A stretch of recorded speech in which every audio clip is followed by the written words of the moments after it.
ഞാനിപ്പോൾ ഉള്ളത് കരിപ്പൂർ എയർപോർട്ടിന്റെ അടുത്ത്, മലപ്പുറം ജില്ലയിൽ എയർപോർട്ടിന്റെ അടുത്ത്, കരിപ്പൂർ എയർപോർട്ടിന്റെ അടുത്ത് പള്ളിക്കൽ ബസാർ എന്ന സ്ഥലത്താണ്.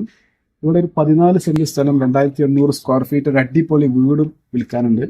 അതിന്റെ ഡീറ്റെയിൽ ആണ് ഇന്നത്തെ വീഡിയോ. നമുക്ക് കുറച്ച് കാര്യങ്ങൾ മനസ്സിലാക്കാം. പള്ളിക്കൽ ബസാറിൽ നിന്ന് 100 മീറ്റർ സഞ്ചരിച്ചു കഴിഞ്ഞാൽ ഈ ഒരു വീട്ടിലെത്താൻ പറ്റും.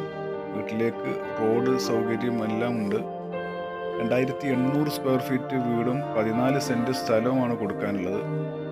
കിണർ, വെള്ളം സൗകര്യങ്ങളും എല്ലാം ഉള്ള ഈ വീട്. ആർക്കെങ്കിലും ഈ വീഡിയോ കണ്ടിട്ട് താല്പര്യം ഉണ്ട് എന്നുണ്ടെങ്കിൽ ഈ ഒരു നമ്പറിൽ ബന്ധം